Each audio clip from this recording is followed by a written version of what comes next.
$11 million. His deal will have a player option next summer, so he's slated to be one of the top free agents next offseason. Here's something interesting. I'm told James Harden was a focal point in recruiting Bradley Beal. The Clippers really view Bradley Beal as a perfect fit alongside Kawhi Leonard and James Harden. The Los Angeles Clippers just pulled off one of the boldest roster overhauls in recent NBA memory. After losing Paul George to Philly's massive $212 million deal, they didn't panic, they reloaded. Instead of chasing stars, they signed a group of battle-tested veterans on bargain contracts and doubled down on Kawhi Leonard's health. The result? A roster that could either surprise the West or completely fall apart due to age and injuries. What makes this even crazier, Chris? Paul is back in a Clippers jersey, returning to the franchise where Lob City died, and he's reuniting with James Harden after their dramatic Houston fallout. This is either a redemption arc or a recipe for disaster. Either way, it's must-watch basketball.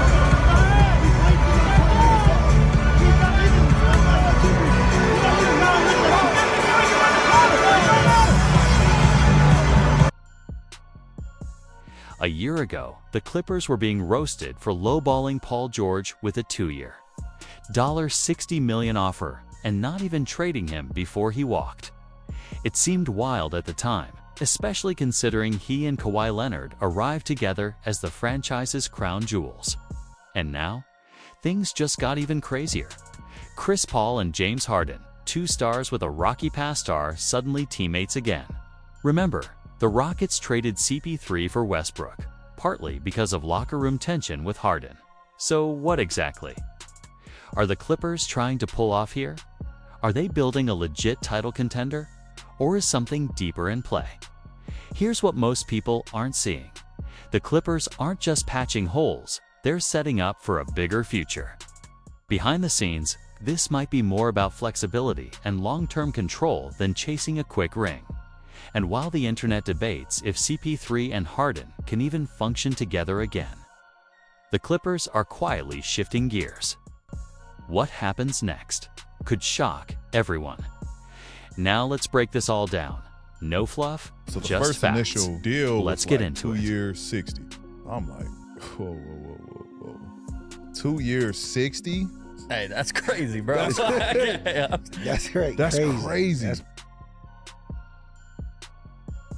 The Los Angeles Clippers have just completed one of the most daring, controversial, and frankly bizarre offseasons in recent NBA history. After losing Paul George to Philadelphia without any compensation, this franchise, once known for burning through cash to stay in contention, took a hard left turn. And what they did next? It wasn't just unexpected. It was historic. They didn't panic. They didn't throw max contracts at the next big name. They did something smarter, something riskier. They rebuilt with veterans. They gambled on health. And they made moves that either make Steve Ballmer look like a genius or someone betting the future of his brand new $2 billion arena. The Intuit Dome on creaky knees and faded glory.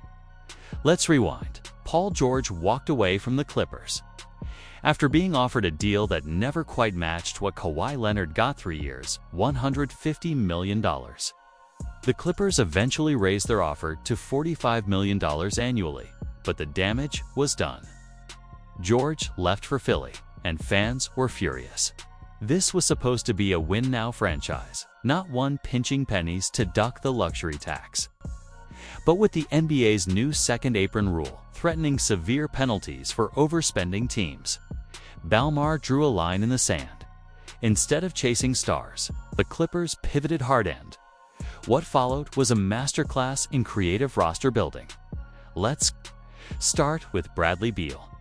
Just last season, Bell was stuck in Phoenix, trying to make things work in a crowded backcourt with Kevin Durant and Devin Booker. Critics said he was washed. But look at the numbers: 17 points per game on 50% shooting. That's efficiency. And now, the Clippers scooped him up on a 2-year, $11 million deals. Lee, one of the biggest bargains in recent NBA memory. Keep In mind, Beal gave up nearly $14 million in his buyout from a $110 million contract. Why? Because James Harden reportedly spent over 30 minutes on the phone recruiting him. That call might go down as one of the most important in Clippers history.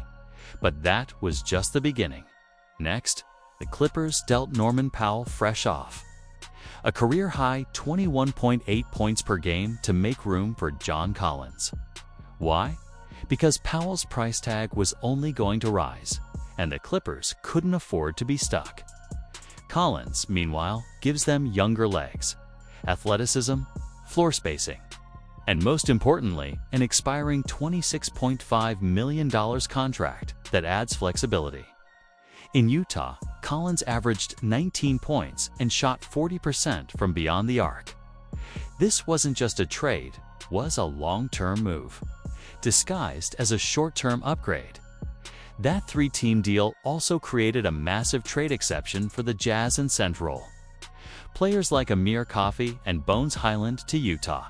It was chess, not checkers. Every move had layers. Then came Brook Lopez. The Clippers had a glaring hole at backup center. And they filled it with a 7-footer who can stretch the floor and protect the rim. At 37, Lopez signed for 2 years and $18 million a steal for someone who still averaged 2.4 blocks and shot 37% from 3 last season. Critics will point to his age, but this is a guy who's transformed his game to fit the modern NBA. Plus, he's reuniting with an old-face Clippers front office exec, Lawrence Frank, who coached him back in New Jersey in 2008. But the real headline, the move that sent shockwaves across the league, was Chris Paul. Yes, Chris Paul is a Clipper again. He signed a 1-year, $3.6 million deal, making the Clippers officially the oldest team in NBA history. But this isn't just a full circle moment. From 2011 to 2017, Chris Paul led the Lob City Clippers through their most successful era, turning them from a laughingstock into a perennial playoff team. His time with Blake Griffin and DeAndre Jordan brought 6 straight playoff appearances, franchise best records, and division titles. He still holds the franchise record for assists and steals per game. But that's not the only reunion happening here. Paul is also back with James Harden, his former co-star in Houston, where things were anything but smooth. Their first year together, pure magic. The Rockets won a franchise record 65 games and came within a hamstring injury of toppling the Warriors dynasty. But by year 2, the relationship had crumbled. Their on-court clash over ball movement versus isolation plays turned toxic. Reports claimed they went months without speaking. Harden reportedly issued a him or me ultimatum. Houston picked. Harden's CP3 was shipped to OKC, even as recently as 2020. Chris Paul admitted on national TV that he and Harden didn't talk anymore. Now, they're back on the same team. At age 40, Paul returns in a reduced role, likely off the bench, but with one goal: chase the ring that has eluded him for nearly 2 decades. Whether time has healed old wounds remains to be seen, but it adds drama and depth to an already complicated Clippers story. However, there's a massive elephant in the room: durability. This Clippers roster is not just old, it's fragile. Kawhi Leonard has played just 66% of regular season games in his career. He's dealt with chronic quad injuries, a partial ACL tear, and recurring knee problems. Last season, he appeared in only 37 games. He withdrew from the Olympics due to knee inflammation, and it's clear the Clippers will continue carefully managing his minutes. Bradley Beal. He's only played in 106 of 164 possible games over the last 2 years. A string of hamstring pulls, wrist fractures, and soft tissue injuries have kept him sidelined. At 32, his ability to stay healthy through an 82-game grind is a major question. Mark Chris Paul. He did manage to play all 82 games last season in San Antonio. But expecting that again at age 40 is a big gamble. Brook Lopez is 37. Even James Harden is 35. And Kawhi just turned 34. The core of this team is in its mid-to late 30s prime territory for decline.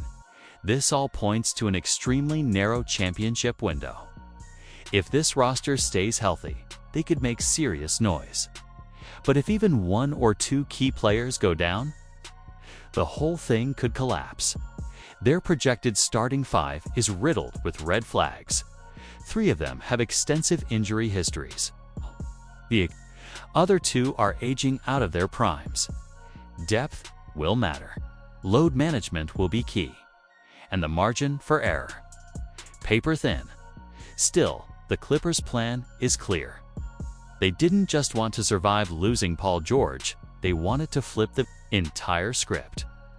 They traded big names and big contracts for short deals and flexibility.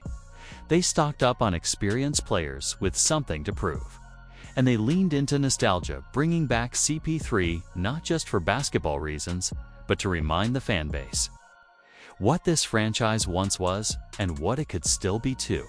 So, what exactly can we expect from the 2025-26 Clippers? At best, this team finds health, chemistry, and one last spark from its aging stars. Harden and Beal become efficient secondary scorers. Kawhi dominates when it matters. Lopez anchors the defense. CP3 leads a smart, controlled second unit. In that scenario, the Clippers could absolutely be a playoff threat at worst. The legs give out, the injuries pile up, the spacing collapses, and the Clippers become the most expensive retirement home in NBA history. Either way, this season will define the future of the franchise. It all starts now. The Western Conference isn't just stacked tits, an all-out war zone. The Wild West, literally at the top, sit the defending champions. The Oklahoma City Thunder, fresh off a jaw-dropping 68-14 season. They're bringing back their entire rotation and are led by reigning MVP Shai Gilgeous-Alexander, with plus 140 odds to repeat as Western Conference champs and a 39-13 in-conference record last season. This Thunder squad is being hailed as one of the top 3 teams in NBA history. They're young, deep, and dominant. But right behind them, the reloaded Houston Rockets. Last season's number 2 seed just pulled off the biggest trade of the offseason, acquiring Kevin Durant.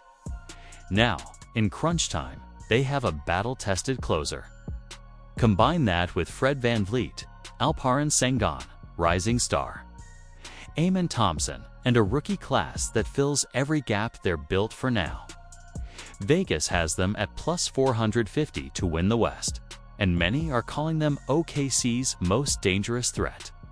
Meanwhile, the Lakers made the loudest splash of all trading for Luka Doncic to pair with LeBron James.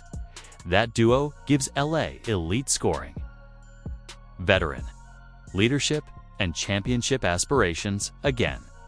Despite being older, they managed to dominate the Clippers last season, winning 3 out of 4 matchups.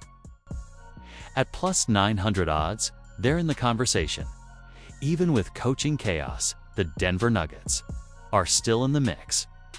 They let go of Michael Malone, but with Nikola Jokic still on the roster and Bruce Brown back in the fold, they're not going anywhere. They flipped Michael Porter Jr. for Cam Johnson, a move aimed at balancing the roster. Minnesota, with Anthony Edwards leading the charge, continues to rise quietly in the background. All this leaves the Clippers in a tough spot. Most analysts peg them between the 5th and 7th seed in the West. That's not an insult, it's a reflection of how deep the conference is. ESPN labeled them a dangerous first-round opponent, but doubted their ability to make a deep run.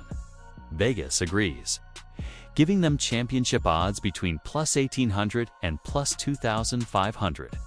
The health risks, aging stars, and shallow depth chart all play a role in that skepticism. But here's the truth most people are missing. The Clippers aren't just chasing this season. they're playing the long game. Behind the veteran signings and reunion headlines lies a stealthy eclectic strategy: 2027 free agency. That summer could feature the greatest free agent class in NBA history: Nikola Jokic, Luka Doncic, Giannis Antetokounmpo, Steph Curry, Donovan Mitchell, Anthony Davis, Trae Young, Jimmy Butler, Karl-Anthony Towns, Kyrie Irving, Zach LaVine, possibly even Kawhi and Harden themselves. The Clippers are clearing the books. Most of their current contracts expire before that summer, giving them a real shot at chasing multiple stars without apron penalties.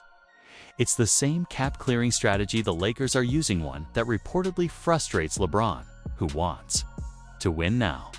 Still, there's no guarantee these stars will hit the market.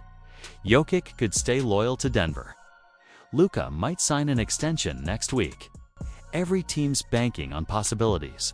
But for the Clippers, 2027 might be the real prize. And so I'm curious what you this are season, feeling, and if just you're looking the forward setup to a for parade something coming up. bigger. When is parade? When is parade? Thursday. No. I need to go home. Hello.